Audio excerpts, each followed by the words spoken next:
എല്ലാവർക്കും നമസ്കാരം. കേരളം ഇന്ത്യയിൽ ജീവിക്കാൻ ഏറ്റവും പണം വേണ്ട സംസ്ഥാനമായിട്ട് ഒന്നാമത് എത്തിക്കഴിഞ്ഞിരിക്കുകയാണ്. ഇന്ത്യയിലെ മറ്റേതൊരു സ്റ്റേറ്റിലും നിങ്ങൾക്ക് ജീവിക്കാൻ വേണ്ട പണത്തിന്റെ 3 ഇരട്ടി പണമാണ് കേരളത്തിൽ ജീവിക്കാൻ നിങ്ങൾക്ക് ആവശ്യമായിട്ടുള്ളത്. ഇന്ത്യയിൽ ഏറ്റവും ജീവിത ചെലവുള്ള ഒരു സംസ്ഥാനത്തിലാണ് നമ്മൾ ഇങ്ങനെ അതിജീവിച്ചു പോകുന്നത്. വെളിച്ചെണ്ണയുടെയും പച്ചക്കറിയുടെയും അരിയുടെയും മത്സ്യത്തിന്റെയും മാംസത്തിന്റെയും ഒക്കെ വില എങ്ങനെയാണ് പോകുന്നത് എന്ന് നമ്മൾ കാണുന്നുണ്ട്. ഇതിന്റെ കാരണങ്ങൾ എന്തൊക്കെയാണ്? കേരളത്തിന് ആവശ്യമായിട്ടുള്ള സാധനങ്ങളുടെ 80% ഇന്ത്യയിലെ മറ്റ് സ്റ്റേറ്റുകളിൽ നിന്ന് വാങ്ങി ഉപയോഗിക്കുന്ന ഒരു കൺസ്യൂമർ സ്റ്റേറ്റ് ആണ് കേരളം. ലക്ഷക്കണക്കിന് മലയാളികൾ ഗൾഫിലും മറ്റുമൊക്കെ പോയിട്ട് പണം ഇങ്ങോട്ട് അയക്കുന്നു. നമ്മൾ എന്തിനാണ് പണം സമ്പാദിച്ചത്? ഇങ്ങനെ അന്യ സംസ്ഥാനങ്ങളിലേക്ക് കൊടുക്കാൻ വേണ്ടിയിട്ട്. നമ്മളൊരു കൺസ്യൂമർ സ്റ്റേറ്റ് ആണ്. അതുകൊണ്ടും തീർന്നില്ല. ഏറ്റവും ഉയർന്ന ദിവസക്കൂലി ഉള്ളത്, പണി ചെയ്താൽ കൂലി കിട്ടുന്നത് കേരളമാണ്. അതിൽ നമുക്ക് അഭിമാനിക്കാം. അതിന്റെ അനന്ത സാധ്യതകൾ ഒരു മലയാളി പോലും നല്ല രീതിയിൽ ഉപയോഗിക്കുന്നില്ല.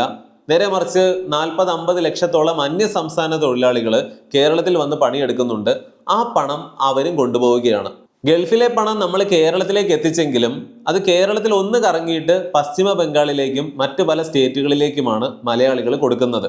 ഇനി അവശേഷിക്കുന്ന പണമാകട്ടെ വീടും പറമ്പും ഒക്കെ പണയത്തിൽ വെച്ചും ലക്ഷക്കണക്കിന് രൂപ എഡ്യൂക്കേഷൻ ലോണായിട്ട് എടുത്ത് നമ്മുടെ പുതിയ തലമുറയെ യൂറോപ്പിലേക്കും ഓസ്ട്രേലിയയിലേക്കും കാനഡയിലേക്കും അമേരിക്കയിലേക്കും ഒക്കെ പറഞ്ഞയക്കുകയാണ്.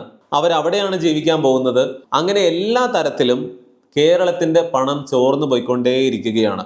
പ്രവാസ ലോകത്ത് നിന്നുള്ള പണത്തിന്റെ ഒഴുക്ക് കുറയുന്നു. ഉള്ളത് തന്നെ പുറത്തേക്ക് പോകുന്നു. കൺസ്യൂമർ സ്റ്റേറ്റ് ആയതുകൊണ്ട് സാധനങ്ങളുടെ വിലയായിട്ട് മറ്റ് സ്റ്റേറ്റുകളിലേക്ക് പോകുന്നു. തൊഴിലാളികളുടെ വേതനമായിട്ടും പണം അന്യ സംസ്ഥാനങ്ങളിലേക്ക് പോകുന്നു. കേരളത്തിലാകട്ടെ ഒന്നും തന്നെ നമ്മൾ ഉണ്ടാക്കുന്നില്ല. നമുക്ക് ആവശ്യമായിട്ടുള്ള പച്ചക്കറികൾ പോലും ഉണ്ടാക്കാൻ ഇവിടെ കേരളത്തിന് സാധിക്കുന്നില്ല. ഇങ്ങനെ ഇനി എത്ര നാൾ? ഈ പറഞ്ഞ കാര്യങ്ങൾ വളരെ പെട്ടെന്ന് ഒന്ന് എക്സ്പ്ലെയിൻ ചെയ്യാം.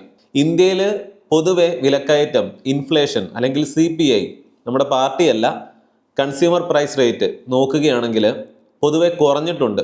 വിലക്കയറ്റം കുറഞ്ഞിട്ടുണ്ട്. 2% ഇപ്പോൾ ആവറേജ് എന്ന് പറയാം. എന്നാൽ കേരളത്തിൽ ഇത് കൂടുകയാണ് ചെയ്തത്. 7%. പ്രവാസികളുടെ പണത്തെ ആശ്രയിച്ച് മാത്രം മുന്നോട്ട് നീങ്ങുന്ന ഒരു സംസ്ഥാനമാണ് കേരളം എന്ന് പറയാം. കേരളത്തിന്റെ GSDP എടുത്താൽ അതിൽ നല്ലൊരു ഭാഗവും NRI റെമിറ്റൻസ് ആണ്. അടുത്ത കാലം വരെ കേരളം ഇന്ത്യയിൽ ഒന്നാമതായിരുന്നു ഈ കാര്യത്തിലെങ്കിൽ ഇപ്പോൾ മഹാരാഷ്ട്രയാണ് ഒന്നാമത്, കേരളം 2ാം സ്ഥാനത്താണ്. എന്നാൽ മഹാരാഷ്ട്രയുടെ പോപ്പുലേഷൻ എന്താണ്, കേരളത്തിലെ പോപ്പുലേഷൻ എന്താണ് എന്ന് ചിന്തിക്കുക. അങ്ങനെയുള്ള കേരളം ഇത്രയധികം പ്രവാസി പണം ഇങ്ങോട്ട് കൊണ്ടുവരുന്നുണ്ടെങ്കിൽ മലയാളികൾ ഈ കാര്യത്തിൽ എത്രമാത്രം മുന്നിലാണ്, മിടുക്കരാണ് എന്നൊക്കെ ഉള്ളത് തന്നെയാണ് അത് തെളിയിക്കുന്നത്. ലോകത്ത് എവിടെ ചെന്നാലും ഒരു മലയാളി ഉണ്ട് എന്ന് നമ്മൾ പറയാറുണ്ട്. പക്ഷെ ഇന്നത്തെ അവസ്ഥ എന്താണെന്ന് വെച്ചാൽ പ്രവാസികളുടെ പണത്തെ ആശ്രയിച്ച് മാത്രം നിലനിൽക്കുന്ന ഒരു സമ്പദ് വ്യവസ്ഥയാണ് കേരളത്തിലേത്. ഇവിടെ ഉൽപാദനങ്ങളൊന്നും നടക്കുന്നില്ല. ഇവിടെ പ്രൊഡക്ഷൻ ഒന്നും നടക്കുന്നില്ല. നമ്മൾ ഒന്നും ഉണ്ടാക്കുന്നില്ല. നമുക്ക് ആവശ്യമായിട്ടുള്ള പച്ചക്കറികൾ പോലും പൂർണ്ണമായിട്ട് ഉൽപ്പാദിപ്പിക്കുവാൻ ഈ കേരളത്തിന് സാധിക്കുന്നില്ല എന്നുള്ളതാണ്. വാങ്ങി ഉപയോഗിക്കുന്ന ഒരു കൺസ്യൂമർ സ്റ്റേറ്റ് മാത്രം. ഇതാണ് ഒന്നാമത്തെ കാരണം. ഒരു കുടുംബത്തിൽ നിന്ന് ഒരാൾ പ്രവാസിയായിട്ടുണ്ടെങ്കിൽ ആ കുടുംബത്തിന് വലിയ ബുദ്ധിമുട്ടില്ലാതെ ജീവിക്കാം എന്നാണ് നമ്മൾ ഇന്ന് കാണുന്നത്. ഇങ്ങനെ സമ്പാദിക്കുന്ന പ്രവാസികൾക്ക് മരണം പോലെയുള്ള കാര്യങ്ങളൊക്കെ സംഭവിച്ചാൽ പിന്നീട് അവരുടെ കുടുംബത്തിന്റെ അവസ്ഥ എന്താണ്? അതുകൊണ്ട് പ്രവാസികളായിട്ടുള്ളവർ ഇപ്പോൾ വരുമാനമുണ്ടല്ലോ, പണമുണ്ടല്ലോ എന്ന് ചിന്തിക്കുന്നതിന് പകരം നിങ്ങളുടെ കുടുംബത്തിന്റെ സാമ്പത്തിക സുരക്ഷ ഉറപ്പുവരുത്തേണ്ടത് അത്യാവശ്യമാണ് ഇപ്പോൾ തന്നെ. വളരെ ഉയർന്ന പ്രീമിയത്തിലൊക്കെ ലൈഫ് ഇൻഷുറൻസുകളൊക്കെ എടുത്തു വെച്ചിട്ടുള്ള പലരും ഉണ്ടാകും. എന്നാൽ അവയ്ക്കെല്ലാം വലിയ കവറേജും ഉണ്ടാകും എന്ന് പറയാനായിട്ട് സാധിക്കില്ല. നമുക്ക് എപ്പോഴും നല്ലത് എന്താണ്? ഏറ്റവും കുറഞ്ഞ ചെലവിൽ ഏറ്റവും കൂടുതൽ കവറേജ് നൽകുന്ന ടേം ഇൻഷുറൻസ് പ്ലാനുകൾ എടുക്കുന്നതാണ്. കുറഞ്ഞ ചെലവിൽ എന്ന് പറയുമ്പോൾ മാസം 823 രൂപ പ്രീമിയത്തിലൊക്കെ തുടങ്ങി 2 കോടിയുടെ വരെ കവറേജ് ലഭിക്കുന്ന ടേം പ്ലാനുകളുണ്ട്. പോളിസി ഹോൾഡർക്ക് മരണം സംഭവിക്കുകയാണെങ്കിൽ ആ പണം അവരുടെ കുടുംബത്തിന്റെ ഭാവിയിലെ ചെലവുകൾക്ക് വേണ്ടി ഉപയോഗിക്കാം. കടമെടുത്തോ പണയം വെച്ചോ ചെലവുകൾ ഭാവിയിൽ നടത്തേണ്ട ഗതികേട് നിങ്ങളുടെ കുടുംബത്തിന് ഉണ്ടാകില്ല. ഇതെടുക്കാനുള്ള ലിങ്ക് വീഡിയോയുടെ ഡിസ്ക്രിപ്ഷൻ ബോക്സിലും പിൻഡ് കമന്റിലും കൊടുത്തിട്ടുണ്ട്. ഇവിടെ നിങ്ങൾക്ക് 60 വയസ്സ് വരെ വേണോ അല്ലെങ്കിൽ 99 വയസ്സ് വരെ, അതായത് ജീവിതകാലം മുഴുവൻ പരിരക്ഷ നൽകുന്ന ടേം പ്ലാനുകൾ വേണോ എന്നൊക്കെ തിരഞ്ഞെടുക്കാം. ഈ കാലയളവിൽ ക്ലെയിം ഒന്നും വന്നില്ലെങ്കിൽ നിങ്ങൾ അടച്ച പ്രീമിയം മുഴുവൻ റീഫണ്ട് ചെയ്യുന്ന തരത്തിലുള്ള പ്ലാനുകളും ഉണ്ട്. ഇനി ക്ലെയിമിന്റെ ആവശ്യം വന്നാൽ അവരുടെ ഹെൽപ്പ് ലൈൻ നമ്പറിലേക്ക് ഒന്ന് വിളിച്ചാൽ മാത്രം മതി. കാര്യങ്ങളെല്ലാം സ്മൂത്തായി നടന്നുകൊള്ളും. പ്രവാസികൾ ഇന്ത്യയിൽ നിന്ന് ടേം പ്ലാനുകൾ എടുക്കുമ്പോൾ 30% മുതൽ 50% വരെ കുറഞ്ഞ ചെലവിൽ എടുക്കാം എന്നുള്ളത് മാത്രമല്ല, NRI അക്കൗണ്ട് വഴി എടുക്കുമ്പോൾ 18% GSTയും ഒഴിവാകും. കൂടാതെ ആനുവലി ആണ് നിങ്ങൾ പ്രീമിയം അടയ്ക്കുന്നതെങ്കിൽ 5% വരെ ഡിസ്കൗണ്ട് കൂടി ലഭിക്കും. അങ്ങനെ ആകെ 23% വരെയൊക്കെ ലാഭത്തിൽ ടേം പ്ലാനുകൾ എടുക്കാനുള്ള ലിങ്ക് ഡിസ്ക്രിപ്ഷൻ ബോക്സിലും പിൻഡ് കമൻറ്റിലും കൊടുത്തിട്ടുണ്ട്. അല്ലെങ്കിൽ സ്ക്രീനിൽ കൊടുത്തിരിക്കുന്ന ഈ QR കോഡ് സ്കാൻ ചെയ്താലും മതി. ഓർക്കുക, ഇത് വളരെ പ്രധാനപ്പെട്ട കാര്യമാണ്. നമുക്ക് വീഡിയോയിലേക്ക് തിരിച്ചു വരാം. കേരളം ഇങ്ങേ അറ്റത്തുള്ള തെക്കേ അറ്റത്ത് കിടക്കുന്ന ഒരു സംസ്ഥാനമാണ്. നമുക്ക് ആവശ്യമായിട്ടുള്ള 80% സാധനങ്ങളും ഇറക്കുമതി ചെയ്യുന്ന ഒരു സംസ്ഥാനമാണ് കേരളം മറ്റ് സംസ്ഥാനങ്ങളിൽ നിന്ന്. അതുകൊണ്ട് തന്നെ ഇതിൻ്റെ ചരക്ക് ഗതാഗത ചെലവുകൾ വലിയൊരു പ്രശ്നമാണ്. ഇതേ കാര്യം തന്നെ തമിഴ്നാടിനും കർണാടകയ്ക്കും ഒക്കെ ബാധകമല്ലേ ഒരു തരത്തിലെന്ന് ചിന്തിച്ചു കഴിഞ്ഞാൽ അവിടെ പ്രൊഡക്ഷനുമുണ്ട്. അവർക്ക് ആവശ്യമായിട്ടുള്ളതെല്ലാം പലതും അവരവിടെ ഉൽപ്പാദിപ്പിക്കുന്നുണ്ട്, പലതും കയറ്റി അയക്കുന്നുമുണ്ട്. എന്നാൽ കേരളത്തെ സംബന്ധിച്ചിടത്തോളം ഉപ്പ് തൊട്ട് കർപ്പൂരം വരെ എന്ന് പറയാവുന്നത് പോലെ എല്ലാം മറ്റ് സംസ്ഥാനങ്ങളിൽ നിന്നുമൊക്കെ പുറത്തു നിന്ന് ഇങ്ങോട്ട് കൊണ്ടുവരണം. നോർത്ത് ഇന്ത്യൻ സ്റ്റേറ്റുകൾ തുടങ്ങി ഇന്ത്യയിലെ പല സ്റ്റേറ്റുകളിൽ നിന്നും കേരളത്തിലേക്ക് ഇങ്ങനെ ഓരോ സാധനങ്ങളും കൊണ്ടുവരുമ്പോൾ തന്നെ സ്വാഭാവികമായിട്ടും ഇതിനെല്ലാം വില കൂടും. അത് പച്ചക്കറികളുടെ കാര്യത്തിൽ പോലും ബാധകമാണ്. കേരളത്തിലെ വ്യവസായങ്ങളില്ല, ഇവിടെ ഒന്നും തുടങ്ങാൻ സമ്മതിക്കില്ല എന്നൊക്കെ പറയുമ്പോൾ ഇതിൻ്റെ ഫാക്റ്റുകൾ എന്തൊക്കെയാണ് ന്യായമായിട്ടുള്ളത് എന്നും കൂടെ മനസ്സിലാക്കേണ്ടതുണ്ട്. കേരളം എന്ന് പറഞ്ഞാൽ ഒരു 40,000 ചതുരശ്ര കിലോമീറ്ററിൽ കുറവ് മാത്രം ഏരിയയുള്ള ഒരു ചെറിയ സംസ്ഥാനമാണ്. ഇവിടെ 3.5 കോടിയിലധികം ജനങ്ങളുണ്ട്.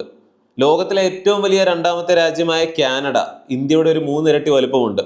അവിടെയുള്ള പോപ്പുലേഷനും ഏകദേശം കേരളത്തിലുള്ള പോപ്പുലേഷനും ഒക്കെ ഒരേപോലെയാണ് എന്ന് പറയാം. കാനഡയിൽ ഒരു ഇത്തിരി കൂടി കൂടുതലാണ്. പക്ഷെ ആ വ്യത്യാസം ഒന്ന് ചിന്തിച്ചു നോക്കുക.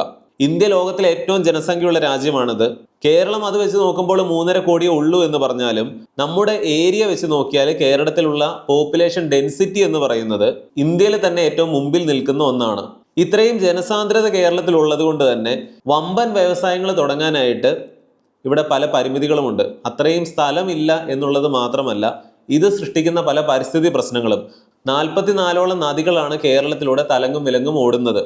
ഇത് തന്നെയുമല്ല, കേരളത്തിൻ്റെ നല്ലൊരു ഭാഗം തീരപ്രദേശമാണ്, കൂടുതലും പർവ്വത പ്രദേശങ്ങളാണ് എന്ന് പറയാം. അതായത് സമതലം എന്ന് പറയാവുന്ന പ്രദേശങ്ങൾ കേരളത്തിൽ ഇല്ല എന്ന് തന്നെ പറയുന്നതാണ് ശരി.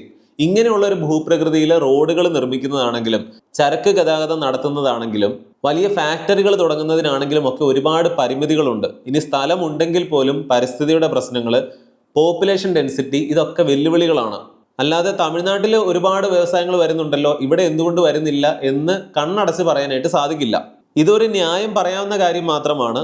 നിങ്ങൾ ഇന്ത്യയിലെ ഏറ്റവും നല്ല സിറ്റികളിൽ പോയി താമസിക്കുകയാണെങ്കിൽ പോലും ഒരുപക്ഷെ കേരളത്തിലെ ഒരു ഗ്രാമത്തിലെ ചിലവേ വരികയുള്ളൂ. ഇതിന് വ്യത്യാസമുണ്ട്. നിങ്ങൾ സിറ്റിയിൽ എവിടെ ജീവിക്കുന്നു, എന്ത് ചെയ്യുന്നു, ഏത് ജീവിത നിലവാരത്തിൽ ജീവിക്കുന്നു എന്നൊക്കെ അനുസരിച്ച് ഇതിന് മാറ്റം വരും. എങ്കിൽ പോലും ഇന്ത്യയിലെ പല സിറ്റികളിലും ജീവിക്കുന്ന ജീവിത ചെലവാണ് കേരളം മൊത്തത്തിൽ വരുന്നത് എന്നുള്ളത് ഞെട്ടിക്കുന്ന ഒരു കണക്കാണ്. കേരളത്തിൽ വമ്പൻ വ്യവസായങ്ങളൊന്നും വന്നില്ലെങ്കിലും ചെറുകിട യൂണിറ്റുകൾ അല്ലെങ്കിൽ ചെറിയ ബിസിനസ്സുകളൊക്കെ തുടങ്ങാനായിട്ടും ഇവിടെ വലിയ ബുദ്ധിമുട്ടാണ്. തൊഴിലാളി യൂണിയനുകളും നോക്കുകൂലിയും ഒക്കെ പല പ്രധാന ആർട്ടിക്കിളുകളിലും ആദ്യത്തെ തന്നെ പോയിന്റാണ്. ചെറിയൊരു പ്രശ്നമല്ല അത്.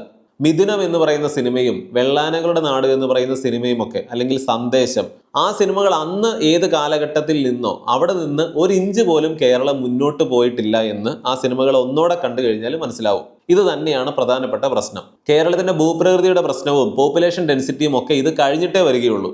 ഇവിടെയുള്ള എല്ലാ സേവനങ്ങൾക്കും പൊതുവെ ചിലവ് കൂടുതലാണ്. വൈദ്യുതിയുടെ കാര്യം മുതൽ, അല്ലെങ്കിൽ ഒരു കടമുറിയുടെ വാടക മുതൽ, തൊഴിലാളികൾക്ക് കൊടുക്കേണ്ട ശമ്പളം മുതൽ, ദിവസക്കൂലി മുതൽ, എന്തിനും ഏതിനും ചിലവ് കൂടുതലാണ്. തൊട്ടടുത്തുള്ള തമിഴ്നാട്ടിലേക്കോ കർണാടകയിലേക്കോ പോയിട്ട് ഒരു ബിസിനസ് തുടങ്ങിയാൽ നിങ്ങൾക്കുണ്ടാകുന്നതിൻ്റെ പല മടങ്ങ് ചിലവാണ്, ബുദ്ധിമുട്ടുകളാണ് കേരളത്തിലാണെങ്കിൽ നിങ്ങൾ നേരിടേണ്ടി വരിക. ഒരു ഉദാഹരണം പറഞ്ഞാൽ, നിങ്ങളൊരു വമ്പൻ കൃഷി കേരളത്തിൽ നടത്താൻ പോവുകയാണെന്ന് കരുതുക. ഇതേ കാര്യം നിങ്ങൾ തമിഴ്നാട്ടിൽ പോയി ചെയ്തു കഴിഞ്ഞാൽ പണിക്ക് ആളെ കിട്ടും. കൂലി തരുന്നയാളെ ബഹുമാനിക്കാനുള്ള ഒരു മനോഭാവം, അല്ലെങ്കിൽ നിങ്ങളെ സാറേ എന്ന് വിളിച്ചുകൊണ്ട് നിങ്ങളുടെ പണം മേടിച്ചെടുക്കാനുള്ള മിടുക്ക് അവർക്കുണ്ട്. പണി ചെയ്യാൻ മനസ്സുള്ള ആളുകളുണ്ട്, അധ്വാനിക്കുന്നവരുണ്ട്. അതുകൊണ്ടാണ് കർണാടകയിലും തമിഴ്നാട്ടിലുമൊക്കെ കൃഷി പോലും മലയാളികൾ ഒരുപാട് പോയി ചെയ്തിട്ട് പണം ഉണ്ടാക്കുന്ന ഒരുപാട് മലയാളികൾ ഇപ്പോൾ ഉണ്ട്. അത് കൂടിയും വരികയാണ്. കാരണം കേരളത്തിൽ ഇത് ചെയ്യാനുള്ള സാഹചര്യവുമില്ല. അങ്ങനെ ചെയ്താൽ അവർ നശിച്ചു പോകുന്നതാണ്. ഇവിടെ ഒരു വ്യവസായം തുടങ്ങുന്നവരുടെ അവസ്ഥ എന്താണെന്ന് എന്നും നമ്മൾ കണ്ടുകൊണ്ടിരിക്കുകയാണ്. കൃഷിയുടെ കാര്യം മാത്രമല്ല, സ്റ്റാർട്ടപ്പുകളാണെങ്കിലും പല ബിസിനസ്സുകളാണെങ്കിലും പണ്ട് ഗൾഫ് രാജ്യങ്ങളിലൊക്കെ പോയി മലയാളികൾ സംരംഭം തുടങ്ങിയതുപോലെ ഇപ്പോൾ ഒരുപാട് പേര് ചെയ്യുന്നത് ഇന്ത്യയിൽ വളരെ മാറ്റങ്ങൾ വരുന്ന സ്റ്റേറ്റുകളുണ്ട്. തമിഴ്നാട്, UP, കർണാടക, ആന്ധ്ര, ഇങ്ങനെയുള്ള സ്ഥലങ്ങളിലൊക്കെ മലയാളികൾ പോയി ബിസിനസ് ചെയ്യുന്നുണ്ട്, പണം ഉണ്ടാക്കുന്നുണ്ട്. ഞാൻ വീഡിയോയുടെ തുടക്കത്തിൽ പറഞ്ഞ പ്രവാസികൾക്കായുള്ള ടേം ഇൻഷുറൻസിന്റെ കാര്യം ഒരിക്കൽ കൂടി ഓർമ്മിപ്പിക്കുന്നു. ഞാൻ ഡിസ്ക്രിപ്ഷൻ ബോക്സിലും പിൻഡ് കമൻറ്റിലും കൊടുത്തിരിക്കുന്ന ലിങ്ക് വഴി കയറുകയാണെങ്കിൽ പല കമ്പനികളെയും കമ്പയർ ചെയ്ത് നിങ്ങൾക്ക് ഏറ്റവും അനുയോജ്യമെന്ന് തോന്നുന്ന ടേം ഇൻഷുറൻസ് പ്ലാൻ 23% വരെയൊക്കെ ഡിസ്കൗണ്ടിൽ തിരഞ്ഞെടുക്കാവുന്നതാണ്. അല്ലെങ്കിൽ സ്ക്രീനിൽ കൊടുത്തിരിക്കുന്ന ഈ QR കോഡ് സ്കാൻ ചെയ്താലും മതി. വീഡിയോയെക്കുറിച്ചുള്ള നിങ്ങളുടെ എല്ലാ അഭിപ്രായങ്ങളും കമൻറ്റിൽ അറിയിക്കണം. മറ്റൊരു വീഡിയോയിൽ വീണ്ടും വരാം. നന്ദി, നമസ്കാരം.